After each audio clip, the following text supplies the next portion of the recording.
Kaif 1 FAR 1 lecture 53 start करते हैं। कल हमने statement of changes in equity बनाना सीखी थी, ठीक है, और एक एडजस्टमेंट रेक्टिफिकेशन की भी पेंडिंग थी। ट्राई की थी, नहीं की थी सिब्बी वाले सवाल की। एडजस्टमेंट 8 मैं नहीं डिस्कस करूंगा अगर आप लोग नहीं करेंगे तो। देखें मेरी बात सुने, मेथड ऑफ डेप्रिसिएशन था उसमें रिड्यूसिंग बैलेंस, ठीक है, और रॉन्ग एंट्री के अंदर कुछ ऐसी बात लिखी हुई थी कि उसने सेल प्रोसीड्स को अक्यूमुलेटेड डेप्रिसिएशन में क्रेडिट कर दिया और सारे साल की डेप्शन निकाल ली है। तो बेसिकली ना उसने जब डेप्रिसिएशन निकाली थी ना रॉन्ग, तो उस आपको पता ही है रिड्यूसिंग बैलेंस मेथड के अंदर कॉस्ट लेस अक्यूमुलेटेड डेप्रिसिएशन करते हैं, ऐसे ही करते हैं ना, और बुक वैल्यू पर रेट लगाते हैं। अब जो गलती से सेल प्रोसीड्स अक्यूमुलेटेड डेप्रिसिएशन में क्रेडिट हुई पड़ी थी ना, उनसे वो अक्यूमुलेटेड डेप्शन उतनी बढ़ चुकी हुई है, ठीक है। तो जब उन्होंने नेट किया होगा कॉस्ट लेस अक्यूमुलेशन को, तो उतनी अमाउंट से ज़्यादा लेस किया होगा और उतनी अमाउंट जो है वो रॉन्ग डेप्रिसिएशन की कम हो गई होगी, बुक वैल्यू जो कम हो गई होगी। तो जो आपने रेक्टिफाइंग एंट्री के अंदर डेप्शन लेनी थी ना, आपने तो सही वाली डेप्शन लेनी थी, और जो रॉन्ग उन्होंने कैलकुलेट की है उसको कैलकुलेट करते हुए उस रॉन्ग एंट्री का इम्पैक्ट भी लेना था। दिखा ही देता हूँ मैं, एक बार फिर ट्राई करेंगे तो अगर नहीं होगा तो मैं फिर तभी करवाऊंगा। ऐसे नहीं काम चलेगा, आप लोग बस जान छुड़ा लेते हैं, सर करवा ही देंगे ना, ऐसे थोड़ी काम होता है। नहीं जी, इतनी भी बात नहीं है। ये जी, another office machine costing 270 with a carrying value of 127,200 on यकम जनवरी 18 वॉज डिस्पोज्ड ऑफ ऑन यकम सितंबर 18 फॉर 80,000।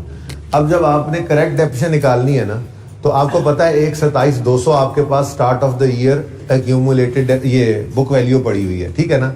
आपने इस पर क्या लगा देना है, कितना रेट था, 10% था, 10% लगाकर आपने 8/12 कर देना है। अब ये आपके पास सही वाली डेप्शन आ जाएगी, ठीक है।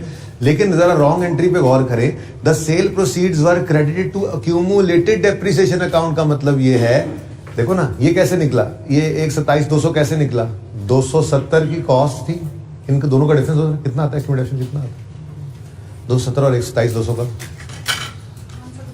है 142,800। ये थी एक्यूमुलेटेड डेप्शन किस दिन की, एज ऑन यकम जनवरी 18, ठीक है ना। तो इसलिए ये यकम जनवरी 18 की बुक वैल्यू ये आ रही थी, ठीक है। अब हमने सही डेप्शन कैलकुलेट करनी है तो क्या करना है, इस कॉस्ट माइनस एक्यूमुलेटेड डेप्शन यानी WDV के ऊपर रेट लगाना है इस साल के अंदर, क्योंकि ये साल के पहले दिन की WDV है, ऐसे ही है ना। ये तो आ गई करेक्ट डेप्रिसिएशन जिसे ओरिजिनल कह लेते हैं। अब उसने क्या किया, उसने जब गलती की तो गलती में सेल प्रोसीड को अक्यूमुलेटेड डेप्रिसिएशन अकाउंट में क्रेडिट कर दिया। इसका मतलब उसने एक 42,800 की बजाय एक 42,800 जमा 80,000 को 270 में से माइनस कर दिया होगा ना, यानी उसने 127,200 में से मजीद 80,000 को माइनस कर दिया। 127,200 तो पहले ही बुक वैल्यू थी, गलती में जो क्रेडिट एंट्री पड़ी है एक्यूमुलेशन अकाउंट के अंदर, उससे एक्यूमुलेशन अकाउंट बढ़ गया ना। अगर वो बढ़ गया तो ये बुक वैल्यू मजीद कम हो गई। जरा 42,800 जमा 80,000 को माइनस करो, इसमें से कितना आता है 47,200। जरा इन दोनों का डिफरेंस लो, क्या आता है। बात समझ आई है ये क्या कह रहा हूं मैं, तुम करते घर पे तो तुम्हें समझ आती ना भाई। देखो यहां तक बात समझ आती है। ये यकम जनवरी 11 की एक्यूमुलेटेड डेप्शन थी, इसको कॉस्ट में से माइनस किया तो एज ऑन यकम जनवरी 11 ये हमारे, सॉरी यकम जनवरी 18 ये हमारे पास आ गई बुक वैल्यू, ऐसे ही है WDV। इस बुक वैल्यू पे हमने रेट लगाया और सही डेप्रिसिएशन निकाल लेनी थी। लेकिन उसने गलती में क्या किया था, रॉन्ग डेप्रिसिएशन में उससे क्या हुआ था, जो सेल प्रोसीड्स थी वो क्रेडिट कर दी थी उसने गलती से, यानी कि कैश रॉन्ग एंट्री क्या की उसने, cash debit accumulated depreciation credit. तो ये जो 80 से एक्यूमुलेशन क्रेडिट हुआ मतलब एक्यूमुलेशन बढ़ गया ना। अक्यूमुलेटेड डेप्शन 42,800 नहीं रहा, फिर इसमें 80,000 जमा करो तो कितना आता है 2,22,800। इन दोनों का डिफरेंस लो तो 47,200 आता है। मसला ये हुआ कि जब उसने डेप्शन निकाली तो 270 में से 222,800 माइनस करके 47,200 पर उसने रेट लगाया। और फिर अगली बात क्या है, होल डेप्रिसिएशन ईयर की, होल ईयर की डेप्शन चार्ज भी उसने कर दी, तो ये डेप्रिसिएशन निकली उसकी। ठीक है, समझ गए। अब ये ओरिजिनल है, ये रॉन्ग है, देख लेना कि क्या है। बता ही दो, मैं तो कहता हूं पहले का क्या था, 8480 डेप्शन होनी चाहिए थी, गलती में कितनी कर गया, 4720। तो डेप्रिसिएशन 84 होनी चाहिए थी, 47 है तो मजीद बढ़ाना पड़ेगा। तो एंट्री होगी डेप्शन एक्सपेंस डेबिट एक्यूमुलेटेड डेप्रिसिएशन, बाकी सब तो करना ही था। ओरिजिनल एंट्री मुकम्मल ओरिजिनल एंट्री पूरी करनी है। पूरी ओरिजिनल एंट्री क्या है, accumulated डेप्शन debit, cash debit, acid credit, gain loss निकालोगे, सब कुछ। एक्यूमुलेशन किस दिन की आएगी, ये 127,200 में से ये 8480 माइनस होके जो बुक वैल्यू आती है उसके डिफरेंस, यानी कि सब काम सही करना है। मसला सिर्फ डेप्शन एक्सपेंस की एंट्री के अंदर आना चाहिए था। डेप्शन एक्सपेंस, इसके फर्क बताओ। 3760 से डेप्रिसिएशन को बढ़ाना था हमने, ठीक है, सही है। अब क्या करोगे, ओरिजिनल एंट्री करोगे। ओरिजिनल एंट्री लिख देता हूं मैं, करोगे आप, दोबारा ट्राई करोगे। एक्यूमुलेटेड डेप्रिसिएशन, लेकिन ये एक्यूमुलेशन किस दिन होगी, किस दिन तक की होगी, ये एज ऑन 31 अगस्त 18। क्या मतलब, हाँ, 142 वाली नहीं उठा लेनी थी, बल्कि इसमें मजीद 8480 ऐड करके एक्यूमुलेटेड डेप्शन आएगी। फिर कैश 80,000 आएगा, और ऑफिस मशीन है नाम, ऑफिस मशीन क्रेडिट हो जाना था। ठीक हो गया। ये एंट्री की गलती तो सही करनी ही करनी थी, क्योंकि उसने क्या कर दिया है, cash debit accumulated depreciation credit गलती से ये कर दिया। अब रेक्टिफाइंग एंट्री में एक तो इसका असर निकाल दिया आपने, और जब एसेट हिल गया, आपको पता है रेक्टिफाइंग एंट्री में तो डेप्रिसिएशन में भी तो हिलना ही होता है। तो डेप्रिसिएशन का फर्क ये है कि 8480 होनी चाहिए थी, गलती में सही 4720 उसने रिकॉर्ड कर ही ली है, तो हमने एडिशनल इसको रिकॉर्ड कर। सोल्यूशन में यही आंसर लिखा हो, देख लो जरा, फिगर यही है, तो बाकी तरीका जैसे भी कोई मसला नहीं है, एक नजर देख लो। एडजस्टमेंट नंबर 8 है, यही है ना। तो इसका मतलब रेक्टिफाइंग एंट्री में ये तो नेट हो जाएगा ना, डेबिट होना था इतने से, क्रेडिट हो गया इतने से, तो आप नेट करके खुद ही रेक्टिफाइंग एंट्री बना लोगे, वो कोई मसला नहीं है। मसला सिर्फ इस एडजस्टमेंट के अंदर आता है। अब इस एडजस्टमेंट की लॉजिक आपको समझा दी, क्योंकि उसने गलती में एक्यूमुलेशन को क्रेडिट कर दिया है 80,000 से, ठीक है ना। तो ये जो क्रेडिट हुआ है ना 80,000 से, और फिर उसने ईयर एंड पे जाकर डेप्शन निकाली होगी, तो रिड्यूसिंग बैलेंस मेथड है, तो उसने नेट किया होगा कॉस्ट और एक्यूमुलेशन को, और एक्यूमुलेटेड डेप्रिसिएशन जो है उसके अंदर 80,000 गलती से बढ़ा पड़ा, तो उस वजह से ये डेप्शन इस तरह से निकाली गई थी, ठीक है ना। अब इस एडजस्टमेंट को दोबारा ट्राई करना, अगर अब भी ना हो एग्जैक्टली तो मैं कल डिस्कस कर लूंगा, ओके, सही है। ये मैंने अर्ज किया था, कर लीजिएगा काइंडली। मत नोट करो, समझा दिया है, खुद भी कुछ कर लिया करो। दोबारा कर दूंगा कल ये एडजस्टमेंट, अगर नहीं होगी तो, लेकिन प्लीज कर लेना ट्राई इसको। अच्छा जी, कल वाला सवाल किया था आपने, क्या टेस्ट का पॉइंट रहता था, पढ़ा ना देना आगे, वो पॉइंट नहीं रहता था, टेस्ट का पॉइंट तो हो गया था डिस्कस। उसमें जो साइंस यूज हुई थी ना, वो फॉर्मूला जो था वो इंट्रो में पढ़ा होता है, वैसे बाय द वे बता दूं वैसे आपको। आज टेस्ट क्यों नहीं होगा, अब जो पढ़ा हुआ है भाई वो सारा सिलेबस है।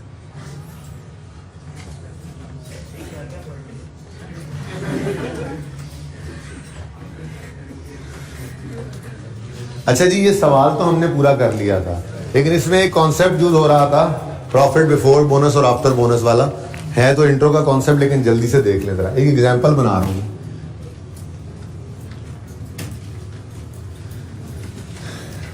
एग्जांपल में sale less cost of sale, GP add the income less expenses करके हम प्रॉफिट की फिगर पे पहुंचे, और लेट्स से प्रॉफिट है 300 रुपए, अज्यूम किया मैंने ये, ठीक है ना, सारा कुछ ऊपर कोई नहीं लिखा, मतलब प्रॉफिट जो चीज समझानी है सिर्फ वहां पे डायरेक्ट आ गया ना, ठीक है। तो प्रॉफिट कितना आ गया, 300, ठीक है जी।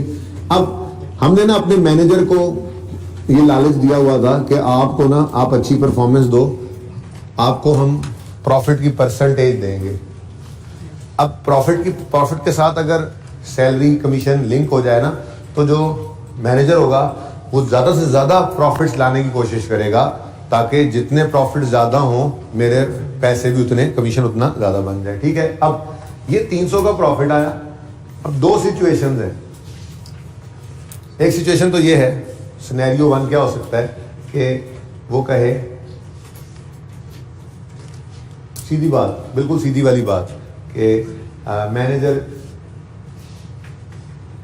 Is entitled to a bonus या कमीशन, जो यहाँ पे लिखा हुआ लफ्ज लिख देते हैं, बोनस है, to a bonus of 10% of the profit before bonus. तो भाई ये तो इंट्रो वाले बच्चे की भी जरूरत नहीं है, बल्कि ये तो मैट्रिक वाला बच्चा भी निकाल ले।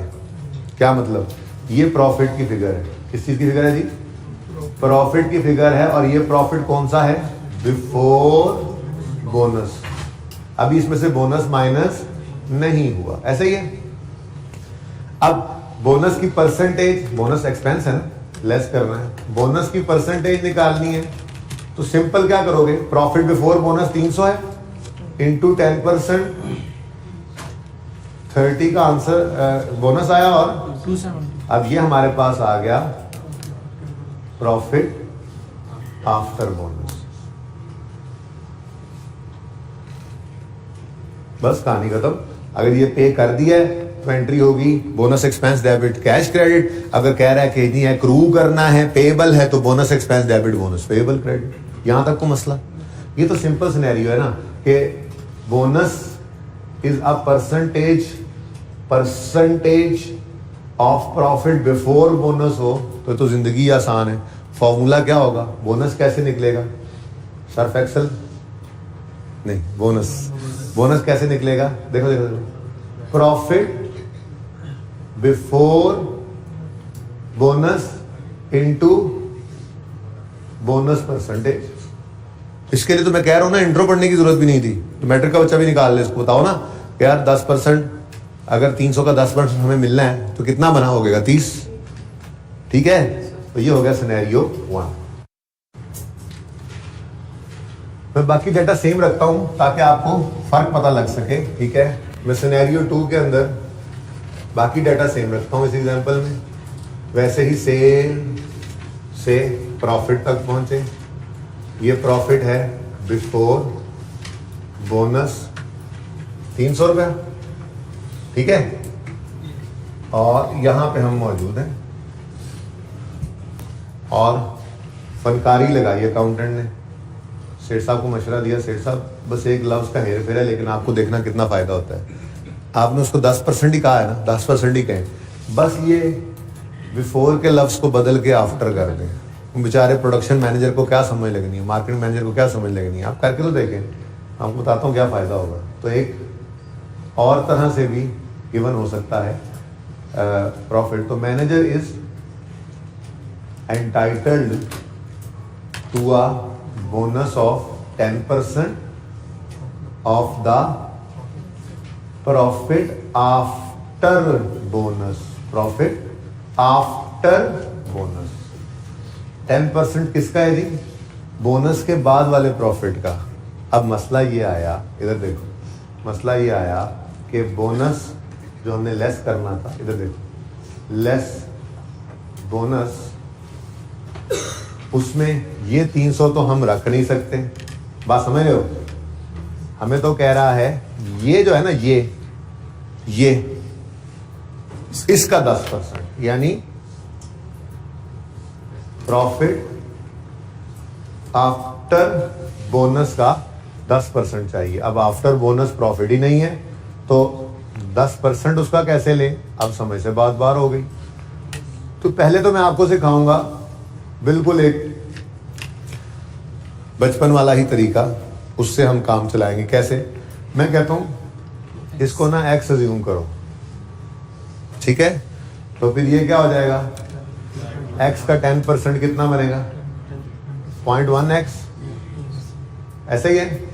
और ये क्या बन गया? 300। ये सिर्फ आपको समझाने के लिए कर रहा हूं, ऐसे करेंगे नहीं, मैं मार्कर बदल लूं।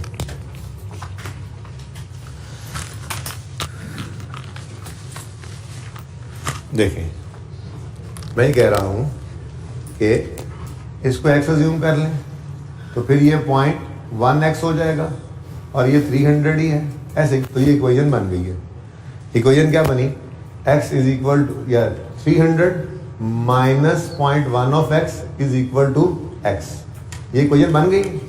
इस इक्वेशन को सॉल्व करते हैं। इस तरह समझाने के लिए कह रहा हूं कि अगर फॉर्मूला भूल जाए तो क्या किया करेंगे, ठीक है ना। लेकिन हमारे पास फॉर्मूला है, इतना लंबा काम नहीं किया करेंगे, ठीक है। ये इक्वेशन बन गई है जी, देखिए 300 minus 0.1x is equal to x। Solve करो इस इक्वेशन को x के लिए, तो ये माइनस 0.1x जो है इधर जाके क्या हो जाएगा, प्लस हो जाएगा, तो 1.1x हो जाएगा। और इधर 300 x इधर आ जाएगा, 0.1 इधर मल्टीप्लाई हो रहा है, जाके डिवाइड होगा। 300 डिवाइडेड बाय 1.1, आंसर क्या आ गया? 273। ठीक है, यानी कि ये प्रॉफिट आफ्टर बोनस जो है ये 273 है। ठीक है, अब यहां पे पुट करके देखते हैं इसको। ये सब मैं मिटा दूंगा ब्लू वाला। 273 यहां पे लिखते हैं 273 और यहां पे क्या आएगा 27। सही होगी ना कहानी।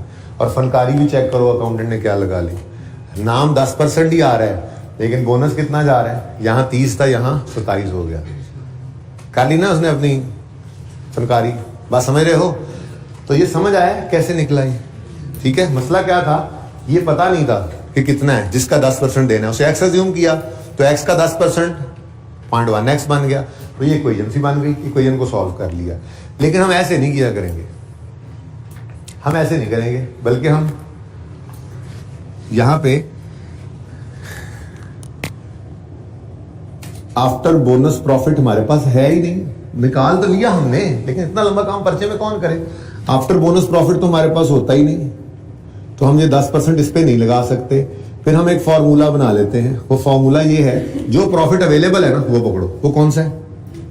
300, और उसको मल्टीप्लाई करो बोनस की परसेंटेज से और डिवाइड करो 100 प्लस बोनस की परसेंटेज से। जरा आंसर बताओ क्या आता है। डायरेक्ट भी आंसर आ गया। तो ये सारा काम करने की हमें जरूरत ही नहीं पड़ेगी। ओके, ये सिर्फ आपको समझाने के लिए किया। अब क्या क्या करेंगे, डायरेक्ट ये काम, बात समझ आई है। ये ऐसे है, हमारे पास देखो, हमारे पास 273 भी नहीं था, हमारे पास कुछ ये 300 गिवन था और बताया था उसने कि बोनस जो है वो percentage of profit after bonus है। हमने कोई गल नहीं, बिफोर बोनस प्रॉफिट पड़ा है ना।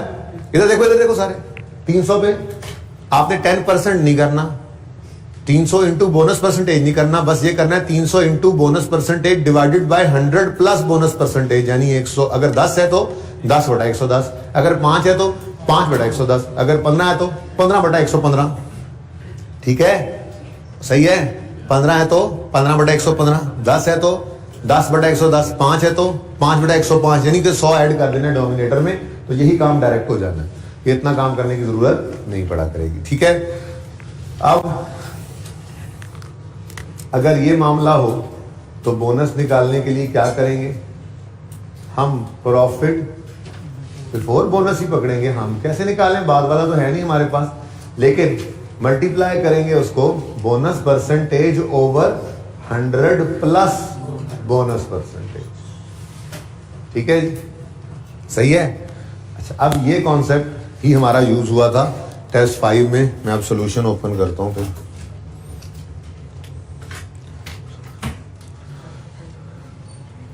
ये क्लास में हमने सॉल्यूशन किया था।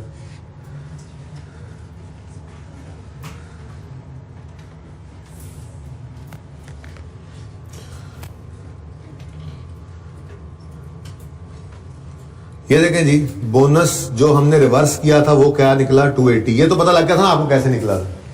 ये 280 कैसे निकला था, ये तो हमने वो वहां पे अलग से वर्किंग की थी ना। ये फॉर्मूला नहीं लगा हुआ। ठीक है, अब ये आ गया हमारे पास प्रॉफिट 3410, लेकिन अभी इसमें से बोनस निकला हुआ नहीं है। सवाल ने हमें बताया था कि staff bonus for the year was to be accrued at 10% of net profit after bonus. Mistakenly जो हुआ था वो तो हमने पहले ही रिवर्स कर दिया, 280 रिवर्स किया हुआ है, वो रिवर्स कर दिया। अब सब ओके हो गया। अब जब प्रॉफिट आया है 3410, 3410 ही आया, ये 3410 जो सारी एडजस्टमेंट्स के बाद आया है। अब इस पे बोनस की परसेंटेज लगा के बोनस भी माइनस करना है। तो क्या कह रहे हैं, अब गलत वाला तो आपने रिवर्स कर दिया। होना क्या चाहिए था, होना चाहिए था staff bonus 10% of net profit after bonus, लेकिन हमारे पास 3410 जो है वो बिफोर बोनस पड़ा है, तो 3410 को हमने 10/110 किया था। ठीक है, चेक करो सोल्यूशन में, 3410 को 10/110 किया तो आंसर आ गया 310। आप आजमाने के लिए देख लो, जो आंसर आता है एडजस्टेड प्रॉफिट आफ्टर बोनस, इस पे आप 10% लगाओगे तो 310 ही आएगा, तो सही निकला हुआ था। ठीक है ना, तो ये कैलकुलेशन मैंने करवा दी थी, लेकिन ये कॉन्सेप्ट रहता था, ये भी समझा दिया। ठीक है जी,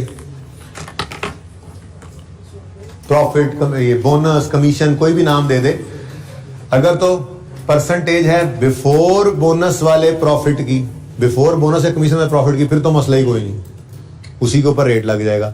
लेकिन अगर खुदा ना खासा वो यूं कह दे 10% of the profit after bonus या कमीशन है, तो फिर आफ्टर वाला नहीं निकालने बैठ जाना इक्वेशन बना के, टाइम जाया होता है। सिंपली बिफोर बोनस या कमीशन प्रॉफिट पकड़ोगे, उसको परसेंटेज जो गिवन है उससे मल्टीप्लाई करके डिवाइड कर देना है, उसको 100+ % से। फॉर्मूला मैंने आपको लिख के दे दिया। ठीक है ना, ओके, इजाजत है। आप स्टेटमेंट चेंज इक्विटी इजाजत। अल्लाह,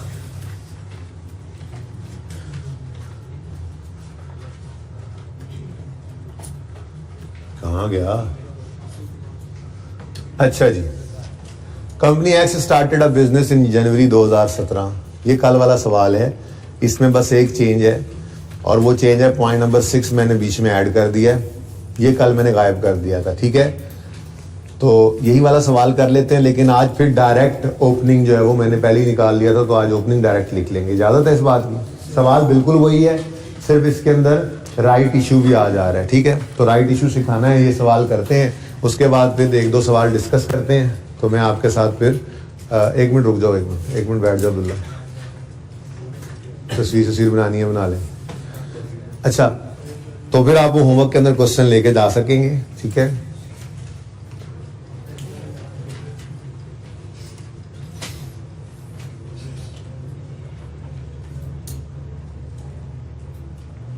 जी चलिए शुरू करते हैं। अब सवाल वही है, सवाल को एक नज़र पढ़ लें ज़रा।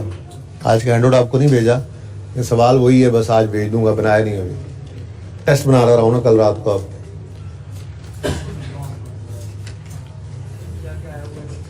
कुछ भी नहीं आया होगा,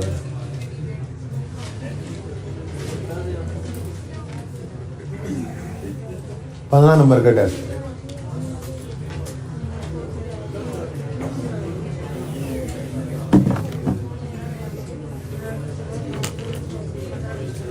अच्छा जी, रिक्वायरमेंट है prepare statement of change in equity for the year ended 31 दिसंबर 2018।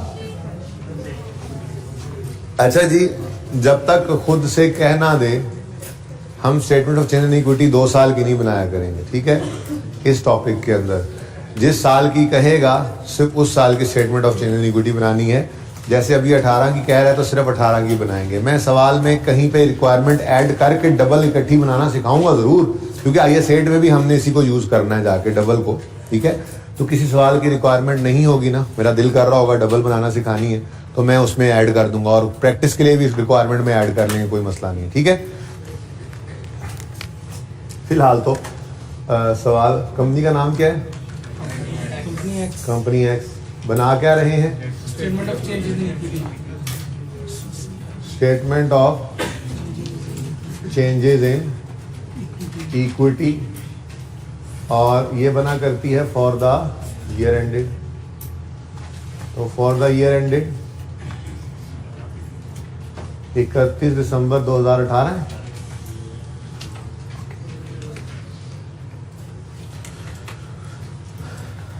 उसूल क्या हुआ करेगा? उसूल हुआ करेगा जी कि ओपनिंग बैलेंस हम लिखा करेंगे, और उसमें 1 जनवरी 18 हुआ करेगा। ठीक है, उसके बाद प्रॉफिट्स हैं, इसके अंदर आने वाली चीज़, फिर डिविडेंड्स हैं, फिर नया कैपिटल कोई इशू हो जाए वो आइटम्स आते हैं। ठीक है, मल्टीपल आइटम्स आने के बाद हम क्लोजिंग पे भी पहुंच जाया करेंगे। ठीक है, अब सबसे पहले तो ओपनिंग की लड़ाई है, लेकिन सवाल कल वाला है इसलिए मुझे कोई मसला ही नहीं है, ठीक है। Next started business in 17, started business with share capital of 50, ठीक है। तो और कोई 17 में कुछ हुआ नहीं, 18 के अंदर जाके सब कुछ हो रहा है, तो 17 के अंदर सिर्फ 50 का कैपिटल आया था कल और वही क्लोजिंग बना था। इस साल का वही ओपनिंग बनेगा। तो statement of changes in equity के अंदर सबसे पहला कॉलम मेरा बन गया शेयर कैपिटल का, लेकिन आज एक कॉलम आगे मैंने खाली छोड़ दिया, पता नहीं क्यों। और फिर रिटेन्ड अर्निंग्स, ये मैं प्लानिंग करवा रहा हूँ, ये ना फिर आप बाद में कहें सर हमने तो कर लिया ऐसे और फिर हुआ ऐसे। फिर एक लाइन खाली छोड़ रहा हूँ और एक लाइन टोटल के लिए खाली है। जनरल रिजर्व भी तो थे ना कल, ठीक है।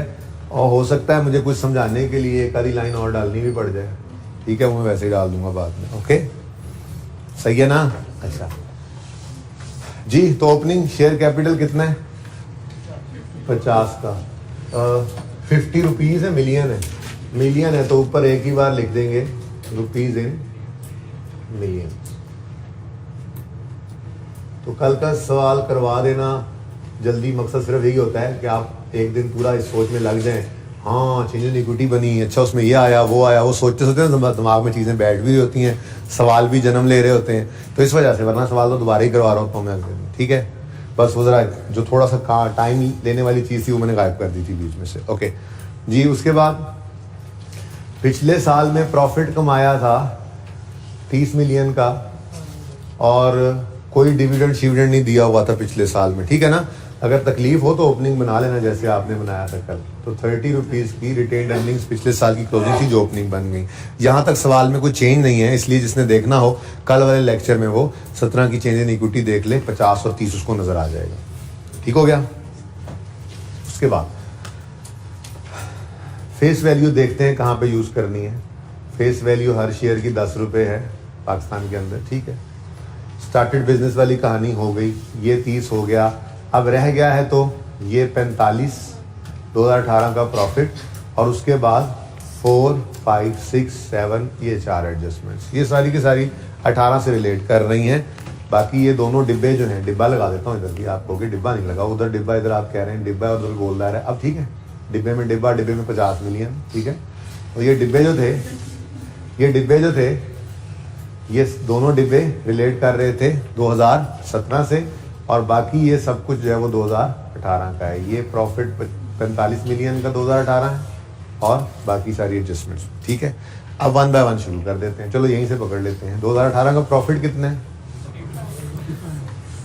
वैसे तो ये बाद में होना चाहिए, चलो बाद में ही रख लेंगे, बाद में ही रख लेते हैं, ठीक है। क्योंकि आपको क्या 18 का प्रॉफिट तो 18 के एंड पे फाइनल होना है ना, पहले ज़रा डिविडेंड की बातें शातें करें, ठीक है। चलो ठीक है, ये भूल ना जाना, बाद में लिखवाना, मुझे याद करवा देना, ठीक है। अच्छा जी, इन March 18 final of 17 is announced. Ignore 17 का डिविडेंड 18 में क्या कर रहा है? बहुत ही इंपॉर्टेंट डिस्कशन थी कल वाली जो डिविडेंड की थी। मैंने सवाल पे कम टाइम इसलिए लगाया था कि ये तो कल भी कर लेंगे हम, तो आज कर ही रहे हैं। लेकिन ये डिविडेंड की जो डिस्कशन थी, कैश और बोनस, फिर इंटरिम और फाइनल, ये एक टॉपिक तक रुका हुआ नहीं है, इसकी असरात आगे चलेंगे। ये स्टेटमेंट इन इक्विटी के अंदर भी यूज़ हो रहा है, ये कैश फ्लो में बहुत अच्छे तरीके से यूज़ कराएगा वो, और IS8 में तो कमाल ही करेगा, ठीक है ना। तो भाई लाजमी इसको, जिसने लेक्चर मिस किया है वो लाजमी साथ वाले से पढ़ ले। Okay, in March 18 final of 17 is announced at 15%, ठीक है। तो पहले ये डिसाइड करना है कि हमारा 18 वाला जो साल है उसमें आना कौन कौन सा डिविडेंड है। तो एक तरीकाकार हम रख लिया करेंगे। वैसे तो तरीकाकार ये कि टाइमलाइन बनाते थे हम, ठीक है ना। तो फिलहाल मैं टाइमलाइन तो आज पहला दिन चलो बना रहा हूं, लेकिन एक तरीका आज वजह कर लेंगे, क्योंकि आगे सवाल ऐसे आएंगे जिनमें डिविडेंड्स की बारिश होनी शुरू हो जाएगी। जब डिविडेंड्स की बारिश आएगी तो फिर नंबरिंग करनी होगी, तो उसके लिए कोई ना कोई उसूल बनाएंगे हम, ठीक है ना। उसकी बुनियाद में आज ही डाल दूंगा। बहरहाल 2018 के अंदर क्या आ सकता है जी, बता दो। फाइनल ऑफ 17 आ सकता है और इंटरिम ऑफ 18 आ सकता है, ठीक है जी। 17 का फाइनल भी 18 में होता है, 18 का इंटरिम भी 18 में होता है। इंटरिम ऑफ 18 19 में नहीं जा सकता और फाइनल ऑफ 17 में नहीं जा सकता। ठीक है, इंटरिम एक से ज्यादा दफा भी हो सकता है, 2 दफा हो जाए, 3 दफा हो जाए, कोई बात नहीं, पर फाइनल एक ही होगा साल के अंदर, क्योंकि वो फाइनल पिछले साल के प्रॉफिट्स का फाइनल डिविडेंड होता है। ठीक है, सही है। अगली बात, ये फाइनल हो चाहे इंटरिम हो, कैश भी बांट सकते हैं, बोनस शेयर्स भी दे सकते हैं, और दोनों इकट्ठे भी, कुछ कैश कुछ बोनस भी दे सकते हैं। ठीक है, सही है ना। अब सबसे पहले हम ये डिसीजन लिया करेंगे कि हमारे कौन कौन से डिविडेंड जो है वो 18 में फॉल कर रहे हैं। तो उसके लिए ये इस तरह से टाइमलाइन बना के टाइम ज़ाया नहीं किया करेंगे। हमारे जितने सवाल के अंदर साल हुआ करेंगे ना, जैसे statement of change in equity अगर उसने कह दी 17 और 18 की बनाओ, तो हम यहाँ पे भी 17 और 18 लिख लेंगे। ये जो मैं वर्किंग सी बनाने लगा हूँ, वर्किंग ही रफ सी वर्किंग, आप बिल्कुल पेपर के ऊपर ही साइड पे लिख लेंगे। अगर सवाल कहता है 18 और 19 की चेंज इन इक्विटी बनाओ, तो मैं यहाँ पे 18 और 19 लिख लिया करूंगा। ठीक है, अब फिलहाल तो सिर्फ कौन सा साल है, 2018 का। तो 2018 में कौन कौन से डिविडेंड आ सकते हैं, ऐसे नहीं बनाया करेंगे, मैं तरतीब वो बता रहा हूँ जब आइंदा हम चलाएंगे। ठीक है जी, 2018 में कौन कौन से डिविडेंड आ सकते हैं, फाइनल ऑफ 17 और इंटरिम ऑफ 18। मिसाल के तौर पे 2019 भी होता फॉर एग्जांपल, तो उसमें फिर क्या आता, फाइनल ऑफ 18 आता और इंटरिम ऑफ 19 आता। फिर इसको हमने ना नंबरिंग दे देनी है, 1 2 3 और 4। ये उन सवालों के लिए तैयार कर रहा हूं जिसमें बिखरे पड़े होंगे डिविडेंड्स, 10-12 डिविडेंड्स आ रहे होंगे, जिनमें से 4-5 आपने उठाने होंगे। तो ये नंबरिंग कर लेंगे, और नंबरिंग से फायदा ये होगा कि 1 और 2 जो होंगे वो 17 की चेंज इन इक्विटी में आएंगे, गलती नहीं करोगे, और 3 और 4 जिन पे लगा होगा। अच्छा, एक से ज्यादा होंगे तो क्या करोगे, ए और बी कर लोगे, यानी कि फाइनल ऑफ 17 जो है उन्हें कैश भी दे दिया, बोनस भी दे दिया, हम कहेंगे 1A 1B। ठीक है ना। तो जरा बुनियाद बनाई मैंने, फिलहाल तो इतनी जरूरत नहीं थी, लेकिन बुनियाद आपको पता है, अभी से पढ़ेगी तो आगे आसानी होगी। ठीक है, तो ये हम काम किया करेंगे, ये नहीं किया करेंगे। ये कल समझाने के लिए कर लिया। अब जैसे ही सवाल शुरू हो, देखें कितने साल की चेंज इन इक्विटी है, 2 की है तो 2 साल, कौन कौन से वो लिख लो, 1 की है तो वो 1 साल लिख लो, और लिख दो 18 का साल है तो 2 ही मैक्सिमम पॉसिबिलिटीज है, 17 का फाइनल और 18 का इंटरिम। इंटरिम जब चाहे 3 बार आ जाए, 2A 2B 2C 2D करते जाओ, कोई मसला नहीं है। ठीक है ना, और सही है। चल, अब हमारी जिंदगी आसानी है, क्या है इसके अंदर, फाइनल डिविडेंड ऑफ 17 है, ये 15%, इस पे मैंने नंबर 1 कर दिया। ऐसे करेंगे, यहां जरूरत नहीं थी लेकिन कर लिया करेंगे, अभी से स्टार्ट कर देंगे ना, मुश्किल सवालों में काम आएगा। ठीक है ना, फाइनल ऑफ 17 पे क्या नंबर दिया हमने, 1, और इन सितंबर 18 इंटरिम ऑफ 18 में इंटरिम भी अनाउंस हुआ है। ठीक है, इंटरिम इज अनाउंस्ड, तो 18 का इंटरिम तो 18 में ही होता है ना। देखो हम यहां देखेंगे, हम सोचेंगे भी नहीं, एक बार सोच लिया ना, अब यहां से भी देखेंगे 18 का इंटरिम, लो भाई हमारे साल की है ये एंट्री। ठीक है, नंबर कौन सा लगाना है इस पे, 2। अब ये 2 4% पे भी है और 6 पे भी है, तो ये 2A हो गया और ये 2B। ठीक है,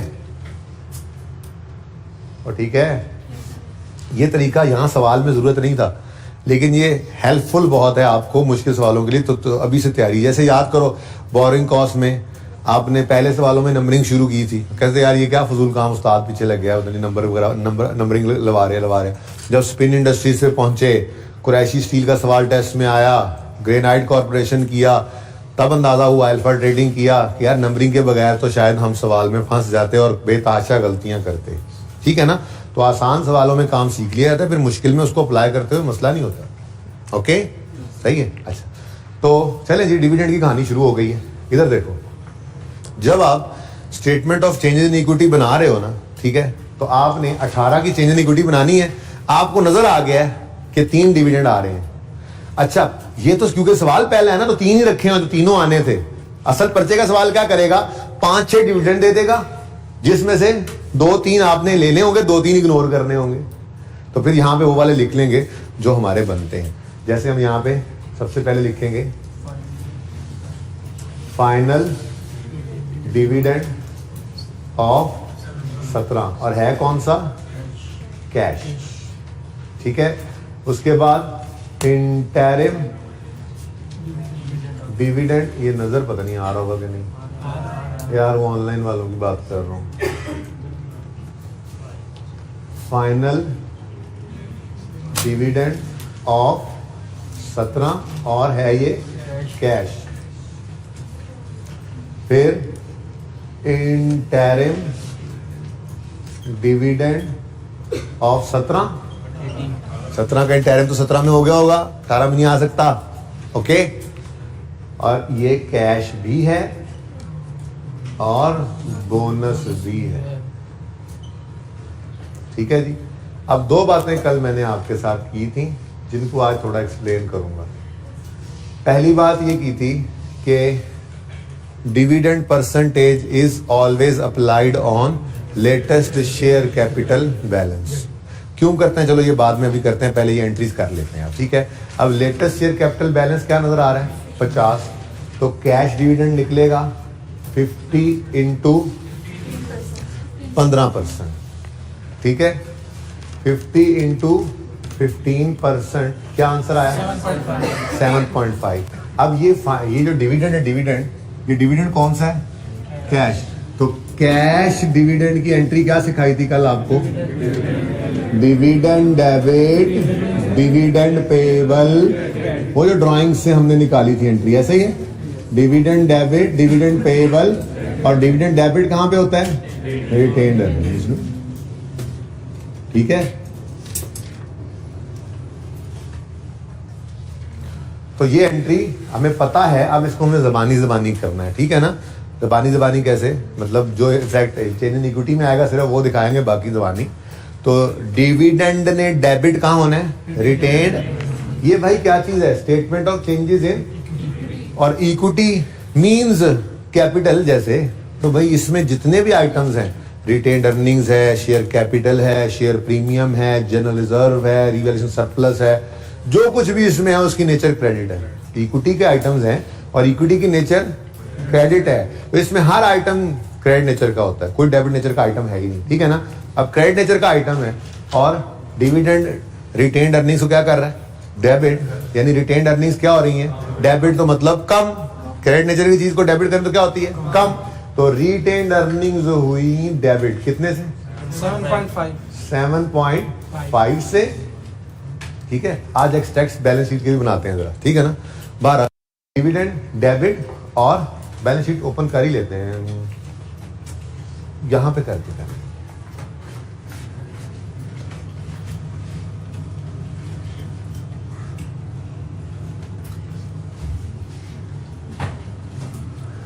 यहां पर बना देता हूं आपको बैलेंस शीट, क्योंकि एक एंट्री और लिखनी है ना बस। वैसे तो राइट इशू की एंट्री भी है, लेकिन वो एंट्रीज ही वर्किंग के अंदर आनी है। ठीक है ना, बस एक्सट्रैक्ट्स बनाने जरा आपको शो करना है मैंने यहाँ पर कि बैलेंस शीट एक्सट्रैक्ट्स अगर बनाए तो उसके अंदर इक्विटी के अंदर शेयर कैपिटल आएगा, शेयर अगर प्रीमियम हो तो शेयर प्रीमियम आएगा, रिटेन्ड अर्निंग्स आएंगी, रिवैल्यूएशन, और यहां पे कोई वर्किंग शो नहीं होगी। ये सब आइटम्स जो हैं यहां से क्लोजिंग बैलेंस अभी देखना उठ के यहां पर आ जाएंगे 31 दिसंबर 2018 पर। ठीक है, यहां पे कोई वर्किंग नहीं होगी, statement of change in equity के अंदर ही सब कुछ होगा।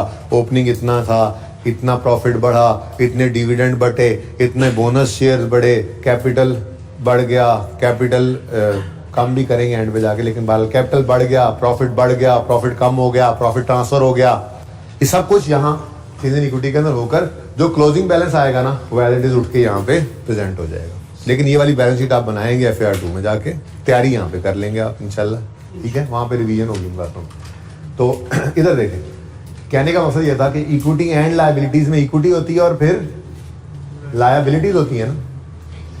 हाँ, तो लायबिलिटीज के अंदर ये डिविडेंड डेबिट और डिविडेंड पेएबल क्रेडिट। ओके, कितना, फॉर एग्जांपल मैं इस वक्त लिख देता हूं 7.5, ये बदल भी जाना है, बल्कि इसका लेजर बनेगा, लेजर बना लेंगे। लेकिन मैं फिलहाल ये कहना चाह रहा हूं कि डबल एंट्री के अंदर डबल एंट्री के अंदर जो कैश डिविडेंड है वो सिर्फ डेबिट इंपैक्ट यहां दिखाता है, क्योंकि क्रेडिट इंपैक्ट उसका इक्विटी से निकल के लायबिलिटीज में चला जाता है। तो एंट्री क्या बन गई? Retained earnings debit, dividend payable credit. Done? Clear? चलें आगे। उसके बाद भाई क्या हुआ? इंटरिम ऑफ 18, अगेन प्रॉफिट की परसेंटेज 50 पे लगेगी। लेटेस्ट शेयर कैपिटल बैलेंस वो कितना है? 50 है, तो 4% आ गया। कितना बनता है? 2 की एंट्री बोलो। एंट्री तो वही है भाई, कैश डिविडेंड की एंट्री तो वही है, डिविडेंड डेबिट, डिविडेंड पेएबल। तो सिर्फ एक इंपैक्ट नजर आया क्योंकि दूसरा लायबिलिटीज में चला गया। ठीक है? आपको नहीं समझ नहीं आ रही क्या बात, मतलब कैसे चला गया? और यार ऐसे ये डिविडेंड पेएबल का लेजर बनेगा सिंपल। तो जब पहली एंट्री पड़ी डिविडेंड रिटेन्ड अर्निंग में डेबिट और डिविडेंड पेएबल क्रेडिट, तो यहां पर आ गया। ठीक है? उसके बाद 2 रुपए से डिविडेंड डेबिट और dividend payable credit, retained earnings. ठीक है?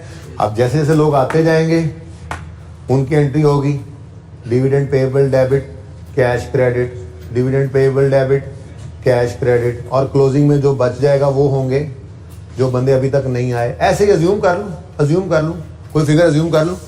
एक बंदा आया 3 रुपए ले गया, एक आया वो 4 रुपए ले गया, तो टोटल 7 पे हो गया। बच कितना गया? 2.5। ठीक है ना? ये 2.5 आपकी 31/18 की बैलेंस शीट में यूं पड़ा नजर आ रहा होगा। ये बात समझे हो?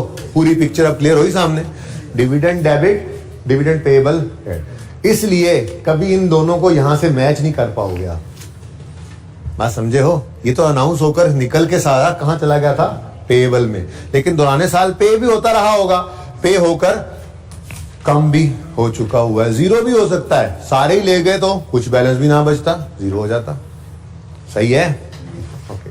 तो अगर कभी बैलेंस शीट आया आपको कैश फ्लो के अंदर और लिख रहा हो रिटेन्ड अर्निंग्स में डेबिट हो रहा है डिविडेंड, लेकिन डिविडेंड पेएबल नजर ना आ रहा, तो मतलब क्या होगा? जो था सारा पे हो गया, कुछ नहीं बचा। तो ये साथ साथ ना कैश फ्लो की तैयारी भी चल रही है, साथ साथ जो है वो IAS8 की तैयारी भी चल रही है, साथ साथ EPS की तैयारी। कनेक्टिंग टॉपिक्स हम इकट्ठे रखते हैं। एक बंच अभी पूरा किया हमने, फिर बीच में करेक्शन आ गया ऐसे ही मुंह का जायका खराब करने के लिए। वो 5 के बंच के बाद करेक्शन किया हमने। वो करेक्शन भी हर जगह यूज होने वाला टॉपिक है ना, लेकिन अब एक और बंच सा चल पड़ा है। IAS1 करवाऊंगा आपको इंशाल्लाह, उसके बाद IAS7 करवाऊंगा। इस तरह से ये मिलते जुलते टॉपिक्स हम इकट्ठे करते जाएंगे, उसमें जरा हेल्प मिल जाती है हमें। ठीक है ना? ओके, अच्छा जी, बात समझ आ गई।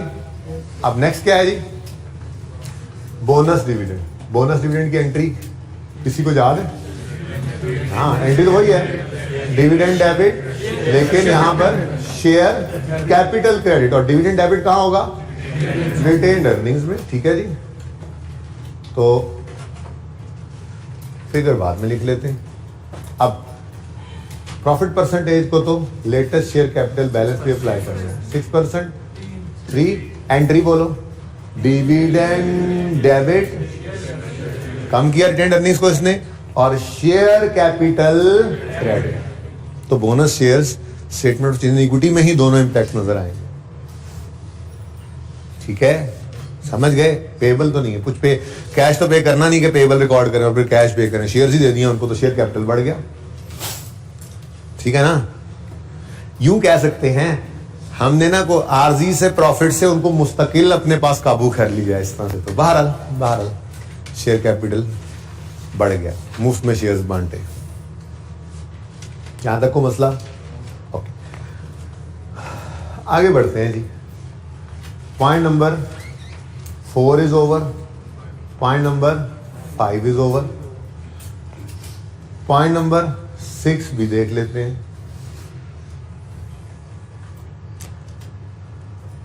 इन November 2018 20% right shares were issue. इसका मतलब यहां पर एक राइट इशू की बात भी आएगी, लेकिन वो राइट इशू मैंने अब तक वर्किंग तो नहीं की। राइट इशू के लिए हम एक वर्किंग कर लिया करेंगे। ठीक है? उस वर्किंग के 3 सिंपल से स्टेप्स हैं, वो आज सीख लेंगे। ठीक है? उसके बाद कोई ट्रांसफर ट्रूसवर कोई चीज़ें 2-3 लाइनें छोड़कर मैं यहाँ क्लोजिंग लिख रहा हूँ ताकि मैं नीचे इसी की वर्किंग कर सकूँ। आपकी ये पिक्चर सामने ही रहे जरा। ठीक है? तो क्लोजिंग बैलेंस 31 दिसंबर 18 पर जो आएगा वो यहाँ पे लिख देंगे और वो क्लोजिंग बैलेंस हमारा बैलेंस शीट के अंदर नजर आएगा सामने आप। ठीक है, चल अब राइट इशू।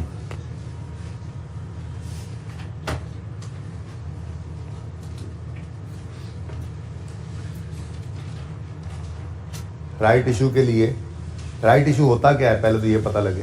किसी को पता हो, लॉ शॉ पढ़ते रहते हैं आप लोग। शेयर्स जो इशू करते हैं बाहर के जनरल पब्लिक को, हाँ एग्जिस्टिंग शेयर होल्डर्स को, अगर बाहर पब्लिक ऑफर नहीं करें और नए शेयर इशू करें और वो सारे ऑफर करें अपने एग्जिस्टिंग शेयर होल्डर्स को, तो वो राइट इशू कहलाता है। लेकिन अल्टीमेटली है तो इशुएंस ऑफ शेयर्स ही, आना तो इससे कैश ही है। ठीक है ना। तो राइट इशू के लिए हम एक वर्किंग किया करेंगे और उस वर्किंग में राइट इशू कह लें, राइट शेयर्स कह लें, जो भी कह लें, ठीक है जी। हम 3 स्टेप्स परफॉर्म किया करेंगे। पहला स्टेप, राइट इशू से इमीडिएटली पहले हमारे नंबर ऑफ शेयर्स कितने थे, क्योंकि सवाल के अंदर ना अक्सर वो यूं कहेगा कि जी इतने परसेंट राइट इशू किया हमने। परसेंट नहीं देता बल्कि वो उसका ज्यादा शौकिया ज्यादा किस चीज के लिए है, वो यूं लिख देगा 1 new share for every 5 held. क्या मतलब, नए शेयर इशू करने हैं और ऐलान किया हर वो बंदा जिसके पास 5 शेयर होंगे वो अपने शेयर्स लेकर आए, 5 शेयर दिखाए और एक नया ले जाए। तो 10 वाला कितने ले जाएगा, 15 वाला, 20 वाला, 100 वाला, 100 वाला।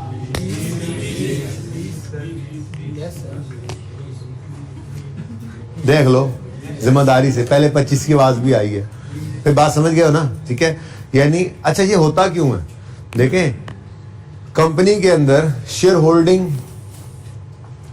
होल्डिंग जितनी जिसकी ज्यादा है वो उतना ज्यादा ताकतवर है। डायरेक्टर्स जो बैठे होते हैं वो असल में बड़े शेयर होल्डर्स होते हैं। अब कंपनी ने राइट इशू किया और ऐसे ही कोई बंदा उठा और उसने पैसे कहीं से उसके पास आए हुए थे, ठीक है, उसने वो सारे शेयर्स खुद ही खरीद लिए, तो सारी ओनरशिप का जो पैटर्न था वो डिस्टर्ब हो गया। तो बाकी जो पुराने ओनर्स थे, जो पहले डायरेक्टर भी थे, जो पहले शेयर होल्डर्स भी थे ज्यादा, उन्होंने कहा यार ये तो कोई बात ना, मतलब अगर आपने ऑफर किया है नए शेयर कैपिटल को तो आप सबको इक्वल अपॉर्चुनिटी देना। एक भाग के आया सुबह सुबह नमाज पढ़ के वो आ गया, ठीक है, हम नमाज पढ़ के जरा सो गए, जब हम पहुंचे तो सारे शेयर्स वो लेके जा रहा था बोरी में भर के।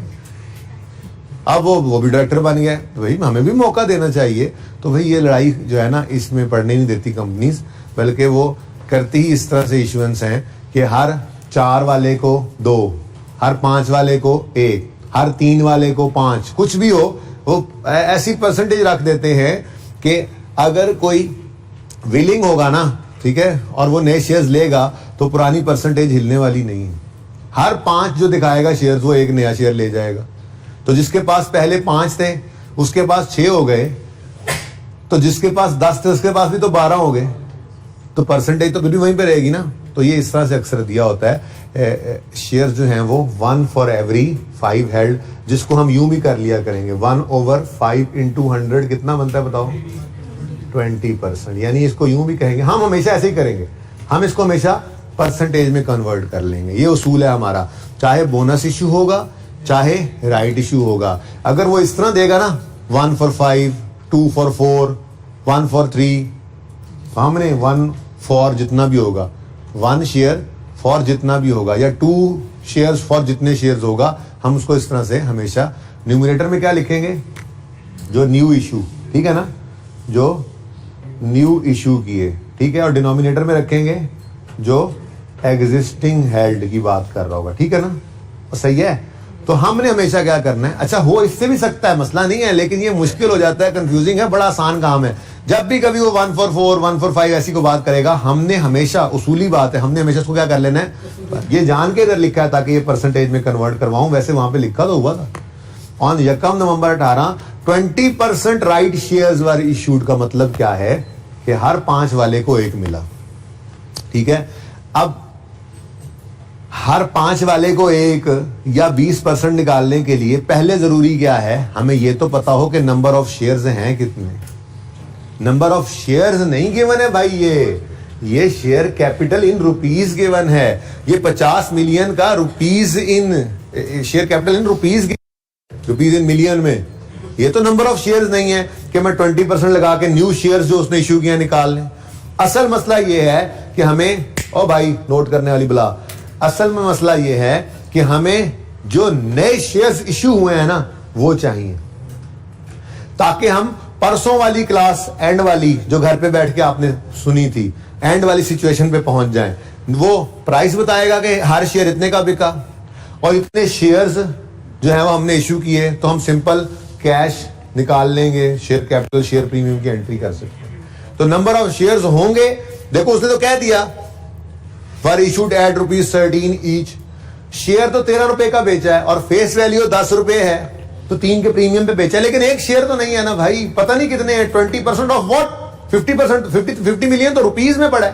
तो हमें सबसे पहले क्या चाहिए होगा, स्टेप 1 में number of shares before right issue, ताकि हम उस पर राइट इशू की परसेंटेज लगाकर निकाल सके number of right shares, new shares जिनको कहते हैं, ठीक है ना। तो number of shares before right issue, इधर देखो पकड़ेंगे हम शेयर कैपिटल इन रुपीज को, अब मिलियन है बस, ठीक है, हर तरफ मिलियन ही चल रहा है, 50 लिखो, इसको डिवाइड करेंगे फेस वैल्यू से, फेस वैल्यू से। जी क्या हुआ,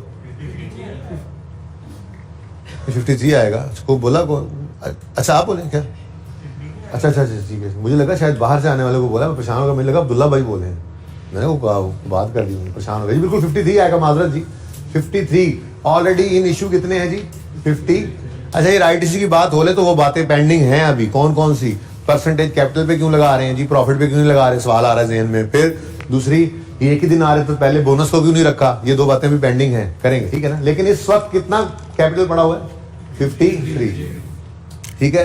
₹53 मिलियन को डिवाइड किया हमने ₹10 से, ये ₹10 क्या है, ये ₹53 मिलियन है ना, मिलियन है, चलो जरा आप कंफ्यूज हो रहे हो अब, ठीक है। ₹10, ये क्या है, face value, face value is 10 पर शेयर। क्यों, देखो बी कॉन्फिडेंट, हमारा उसूल ही क्या है कि शेयर कैपिटल के अकाउंट में फेस वैल्यू के अलावा कुछ भी नहीं जाता। खैर अभी तक तो कोई नए शेयर इश्यू नहीं हुए थे, पर आप यूं कह सकते हैं ना, हो सकता है इसमें कुछ प्रीमियम पड़ा हो ही नहीं सकता, हो ही नहीं सकता।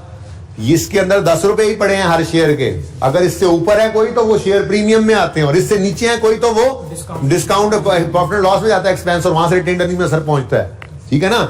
शेयर कैपिटल के अकाउंट के अंदर 10 से ऊपर नीचे कुछ भी नहीं है। तो बी कॉन्फिडेंट, जो शेयर कैपिटल का बैलेंस पड़ा है उसको बटा 10 करो। ये ₹53 मिलियन को 10 से डिवाइड करें तो आंसर क्या आता है, अब इसका रुपीज नहीं लगाना क्योंकि ये क्या है, 5.3 मिलियन शेयर्स हैं इन इशू बिफोर न्यू इशू, ये हैं, इतने शेयर्स हैं, ठीक है। अब दूसरे स्टेप पे हमें क्या चाहिए, number of right shares, number of right shares कह लें, इनको आसान करना है तो न्यू शेयर्स कह लें, number of right shares issued या नंबर ऑफ न्यू शेयर्स, क्योंकि हमें नए शेयर्स, नंबर ऑफ शेयर्स पता लग जाए ना कितने हैं, तो फिर तो मसला ही कोई नहीं। अब 5.3 मिलियन शेयर्स हैं इनटू 20%, सुकून से लगाओ आंसर, 1.06 मिलियन शेयर्स ये हमने इशू की। भाई ये डिविडेंड पेबल मिटा दूं, इसमें कोई जरूरत नहीं ना फिलहाल, ये तो ऐसे ही बस ज़हनी तौर पे तैयार किया थोड़ा सा। और स्टेप 3 में हम क्या करेंगे, वो अपने परसों के लेक्चर के आखिरी 20 मिनट वाली एंट्री पास करेंगे हम जर्नल एंट्री। तो भाई 3 स्टेप्स हैं, राइट इशू की अकाउंटिंग करने के 3 स्टेप्स होंगे हमारे। पहला, number of shares before right issue निकालेंगे, फिर नंबर ऑफ राइट शेयर्स यानी न्यू शेयर्स निकालेंगे जो इशू किए, और फिर जर्नल एंट्री पास करेंगे। जर्नल एंट्री क्या थी, भूल गया मैं, कैश डेबिट और शेयर कैपिटल। अभी एक मिनट, पहले क्या करो, पहले यहां पे लिखो आए कितने पैसे 13, शेयर कैपिटल में कितना जाना है 10। आपको नहीं रुपीस नहीं लिख रहे आप, अच्छा नहीं लग रहा हमें। रुपीस 13 आए, शेयर कैपिटल में तो रुपीस 10 ही जाने हैं, तो 3 रुपए इजाफी शेयर प्रीमियम के अंदर चले गए रुपीस 3। अब ये तो है पर शेयर, ठीक है। कितने शेयर्स इशू किए हैं 1.06 मिलियन। तो हर जगह देखो, हर जगह 1.06 1.06 1.06। तो बताओ भाई कैश डेबिट कितने 13.78 मिलियन रुपीस, शेयर कैपिटल में 10.06 नहीं है 10.6 है और 3.1। अब ये एंट्री पास करनी है जी, देख लें। समझ आ रही है बेटा, सबको समझ आ रही है? सही है, साथ ही है ना मेरे। मुश्किल काम नहीं, परसों किया था ये काम हमने, ठीक है। बस ये थोड़ा सा आज शेयर निकालें, लेकिन बड़े सुकून से तसल्ली से आराम से कम कर लिया जी। बोले बोले बोले बोले कैश डेबिट, कैश को प्रेजेंट नहीं कर रहे हम। होता तो कैश का लेजर डिटेल पूरी होती तो कैश में डेबिट करते हैं, ठीक है। कैश लोग टॉपिक में करेंगे। अच्छा, cash debit, cash debit share capital credit कम हो गया ना? नहीं, बढ़ गया 10.6 से। और 3.18 कहां क्रेडिट? तो शेयर प्रीमियम की जगह ही तो खाली छोड़ी हुई थी। शेयर आप कहोगे जी पर्चे में खाली छोड़ी और कुछ ना आया तो भी खाली रहने देना, कोई मसला नहीं। ऊपर ना लिखना शेयर प्रीमियम, ठीक है। वैसे शेयर राइट इशू नजर आ गया, एक नजर में नजर आ जाएगा 10 वाला शेयर 13 में 14 में 15 में बिक रहा है, शेयर प्रीमियम में आना है। ये हो सकता है ओपनिंग में पड़ा हो पहले से, सवालों में ऐसा भी होगा, ठीक है ना। पिछले साल से कोई प्रीमियम आ रहा हो। एनीवेज, कैश डेबिट दिमाग में, शेयर कैपिटल क्रेडिट और शेयर प्रीमियम क्रेडिट 3.1। ठीक हो गया। Adjustment number 6 is also over.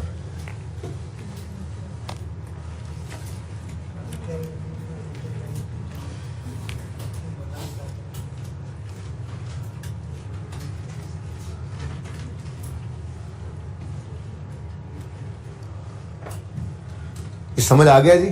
फिर सुने एक बार, फिर सुने। राइट इशू 3 स्टेप्स में हम अकाउंटिंग करेंगे इसकी। सबसे पहले तो हमें यह पता हो कि राइट इशू होने से पहले कितने शेयर्स थे, क्योंकि परसेंटेज उसी की ही इशू होनी है। नहीं तो हमारे पास 53 मिलियन रुपीस का शेयर कैपिटल पड़ा था, हमने उसको फेस वैल्यू से डिवाइड किया कॉन्फिडेंस के साथ जागते हुए। क्यों? क्योंकि शेयर कैपिटल के अकाउंट में फेस वैल्यू से आगे पीछे कुछ भी नहीं है, फेस वैल्यू है। तो जो शेयर कैपिटल में बैलेंस पड़ा है उसको डिवाइड बाय 10 करोगे तो नंबर ऑफ शेयर्स आ जाएंगे जो राइट इशू से पहले पड़े थे। 5.3 मिलियन शेयर्स हमारे पास ऑलरेडी थे, हमने इनका 20% इशू किया, या यूं कह लें 5.3 मिलियन शेयर्स वाले आए, हमने कहा भाई हर 5 वाले को 1 मिलेगा। ये वही काम किया हुआ, हर 5 वाले को 1। लेकिन ये मुश्किल होता है, कंफ्यूज करता है। 20% सही है, एक ही बार परसेंटेज निकाल ली, ठीक है ना। आंसर इसका भी यही आना है। तो हमें पता लगा कि 5.3 मिलियन शेयर्स जो हमारे पास इन इशू थे उनका 20% यानी 1.06 मिलियन शेयर्स हमने नए इशू किए हैं। तो जब नए शेयर्स का पता लग गया और इशुएंस प्राइस का पता लग गया तो फिर तो एंट्री है भाई। Cash debit, share capital credit, share premium credit. Cash आया 13 रुपए, शेयर कैपिटल में 10 से ऊपर कुछ जा नहीं सकता, बाकी 3 रुपए शेयर प्रीमियम, उसकी एंट्री पास कर ली। ओके, नोट कीजिए।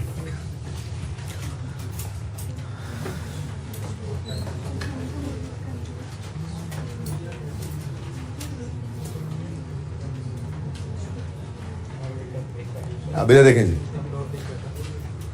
आखिरी पॉइंट ये भी कल कर लिया था हमने। आखिरी पॉइंट सिर्फ ये चीज नहीं थी, बाकी तो रिवीजन ही थी, सिर्फ ये चीज नहीं थी और 2-3 बातें जरा और तरीके कुछ सिखाए, 2-3 डिस्कस करने हैं कॉन्सेप्ट, बाकी ये पुरानी वाली एंट्री तो कर लें। At year end management decided to transfer, शायद ये कल फिगर डिफरेंट थी, बहरहाल 12 मिलियन, ठीक है। अब सवाल भी बदल गया, बट ठीक है, सवाल समझो बदल गया, नया सवाल है, ठीक है, क्योंकि इसमें तो राइट इशू वगैरह भी आ रहा है और ये एक ही साल है।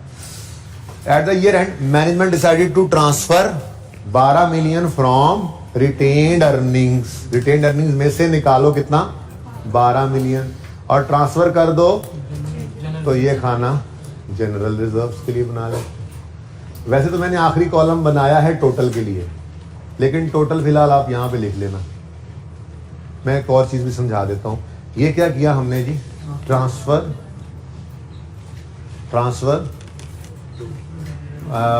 From revaluation retain earnings to general reserve.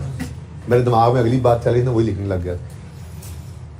सही है, सवाल तो ये खत्म हो गया, लेकिन मैं ये कहना चाह रहा हूं कि सवाल में अवेलेबल नहीं है, पर एक ट्रांसफर की और एंट्री हमने पढ़ी हुई है जिसमें इक्विटी आइटम्स, पी ले यार, पानी पी रहा है ना, कुछ नहीं होता, पी ले, कुछ नहीं होता, पी ले जी।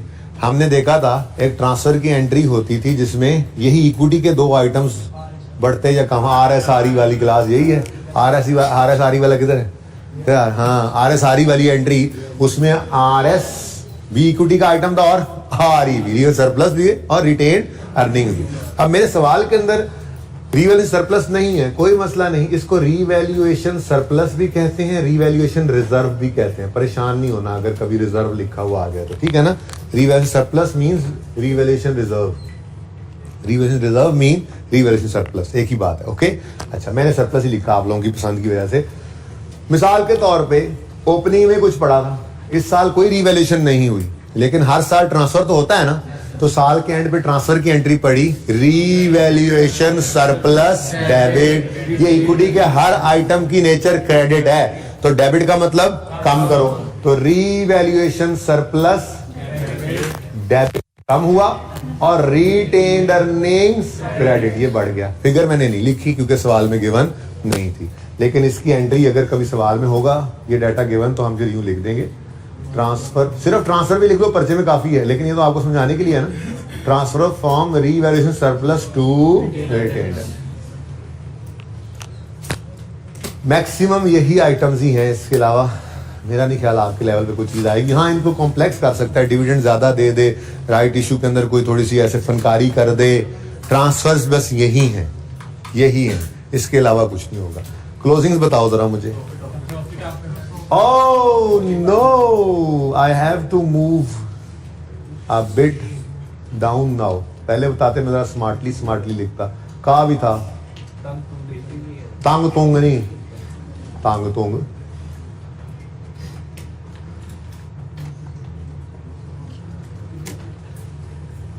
वैसे ये रेंट के ऊपर होना चाहिए था ये ट्रांसफर को, लेकिन चलो अब रह गया, प्रॉफिट तो कोई बात नहीं। इससे यही पता लग गया कि कोई नहीं, तरतीब भी थोड़ी बहुत आगे पीछे होता है तो काम चलता है, ठीक है ना। क्लोजिंग बैलेंस बेटर है एंड तक भी बता दो यार, देख भी रहे हो जगह कम होती जा रही है, बता दो। मैं ना करता ट्रांसफर की एंट्री, तंग तुंग करता, यहाँ इतनी जगह छोड़ के आया हूँ, नहीं मतलब नहीं, औखा तो करना थी ना उस्ताद।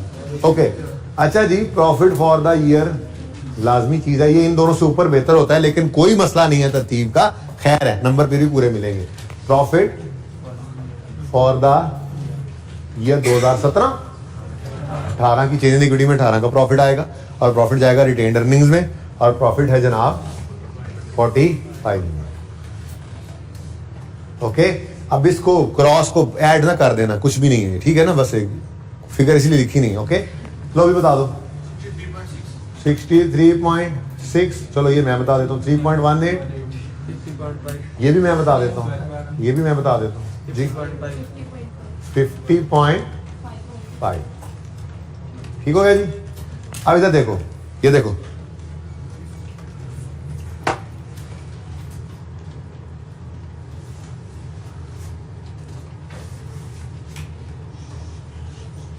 टोटल कॉलम यहाँ पे कोई नहीं आता कहीं पे भी, टोटल कॉलम मैंने बना दिया है, पर्चे में बनाएंगे अगर आएगा, लेकिन ये देखो, ये सारी फिगर्स, ये देखो, ये सारी फिगर्स, ये नजर आ रही, ये ऐसे जाके प्रेजेंट हो जाएंगे, ऐसे। ये 5वां शेयर कैपिटल है ये, ठीक है, ये ऐसे, ठीक है ना। वहां पे कुछ भी नहीं करना, वहां पे कोई मूवमेंट नहीं होगी। अब वो जो ब्रैकेट में पहले को वर्किंग सिखाई भी थी ना, अब छोड़ो, बस statement of change in equity बनाना आ गई। अब हमें statement of change in equity के अंदर हमने ओपनिंग, डेबिट्स, क्रेडिट सब करके जो क्लोजिंग बैलेंस है ना, एज इट इज उठा के उनको यहां प्रेजेंट करना है। शेयर कैपिटल 31/18 पे आ रहा है 63.6, शेयर प्रीमियम भी आ गया जी 3.18, रिटेन्ड अर्निंग्स भी आ गई 50.5, 50.5 में 88 चल रहा है। चलो 12 जनरल रिजर्व और ये ठीक हो गया जी, समझ गए। स्टेटमेंट ऑफ कॉम्प्रिहेंसिव इनकम को ना अब कल ही छेड़ेंगे या परसों छेड़ेंगे, ठीक है। अब वो दो बातें जो रह गई हैं वो सुन लें।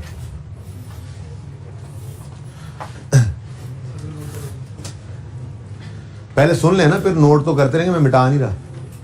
सुने आप मेरी बात। पहली बात,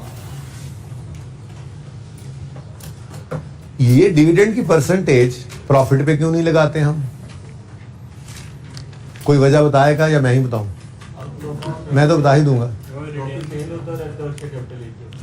प्रॉफिट चेंज होता रहता है और शेयर कैपिटल एक ही रहता है। हाँ, इन्वेस्टमेंट और कोई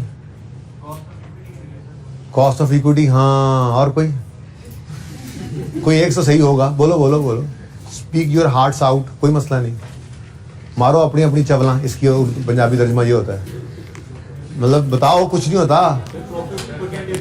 प्रॉफिट की परसेंटेज चेंज होती रहती है, ये तो कोई लॉजिक नहीं है। अगर डिविडेंड की परसेंटेज चेंज हो रही है तो फिर डिविडेंड शेयर कैपिटल जितना इशू किया है परसेंटेज उसी पे लगाएंगे ना, क्योंकि शेयर कैपिटल ये तो उसी पे लगाएंगे। क्या मतलब? लॉजिक दो, लॉजिक।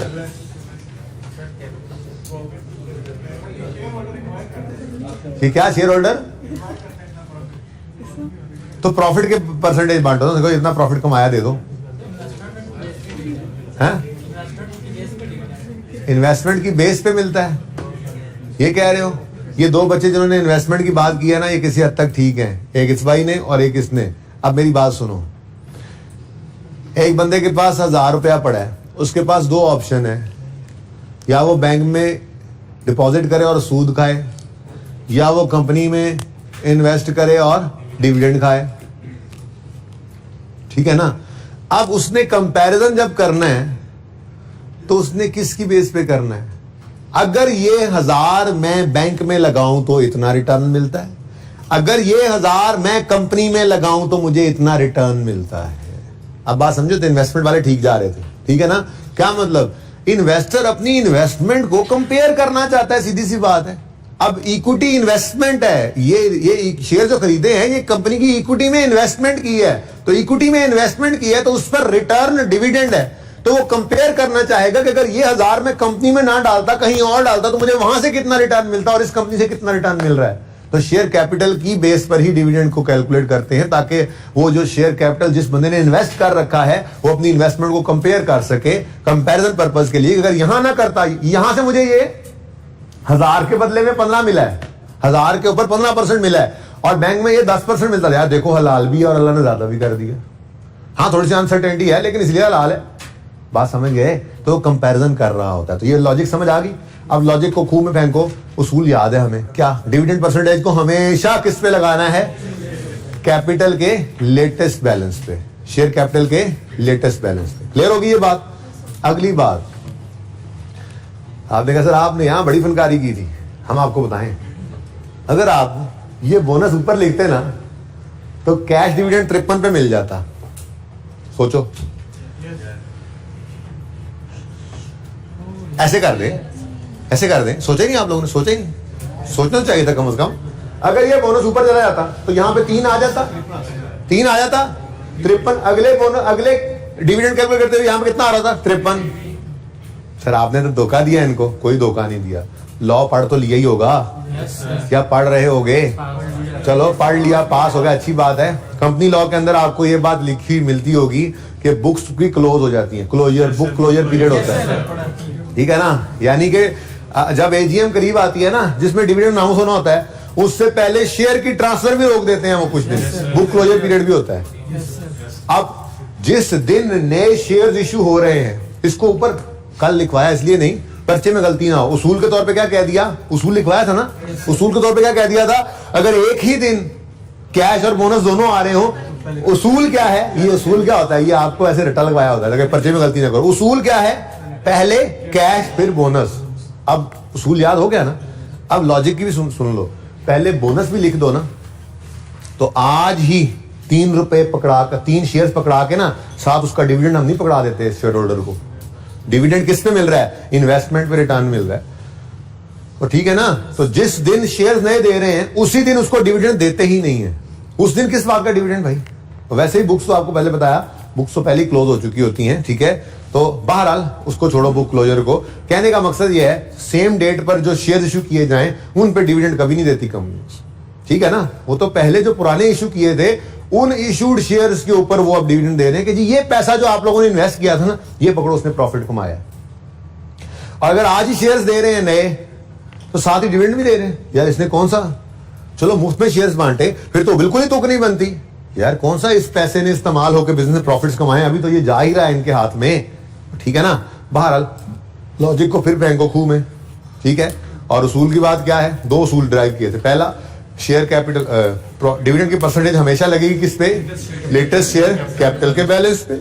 और दूसरा उसूल, कैश और बोनस डिविडेंड अगर एक ही दिन नजर आए तो हम, अच्छा अब इधर देखो जरा, आई कैप के क्वेश्चन बैंक का क्वेश्चन नंबर 2 चेक करो। चेक क्या करो, ये आई कैप की एग्जांपल 2 है। चेक क्या करना है? करना है आपने, अच्छा इसको फिलहाल रोक दो, 1 मिनट रोक दो, रिवैल्यूएशन, इसमें रिवैल्यूएशन नजर आ रही है, जरा रोक दो इसको। क्वेश्चन बैंक 3 डैफोडिल लिमिटेड, एक ये आपने करके आना है, पेज नंबर 360 पे है। डैफोडिल लिमिटेड क्वेश्चन बैंक 3,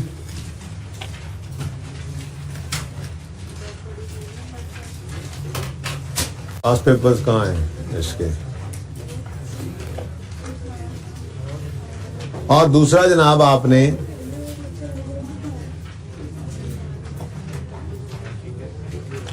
कोशिश करनी है वेडनेसडे लिमिटेड को करने की, कोशिश करनी है। इसमें थोड़ा सा रिवैल्यूएशन आपको मसला करेगी, ठीक है, लेकिन उससे परेशान नहीं होना। तो क्वेश्चन बैंक नंबर 2 और पास पेपर 1, ये टीए साहब मुझे भी लिख के भेजना। क्वेश्चन बैंक 2 और पास पेपर 1। क्वेश्चन बैंक 2 का नाम है डैफोडिल और pass paper, question bank 3 sorry, question bank 3 Daffodil limited और पास पेपर 1 वेडनेसडे लिमिटेड, ठीक है जी। अल्लाह हाफिज़।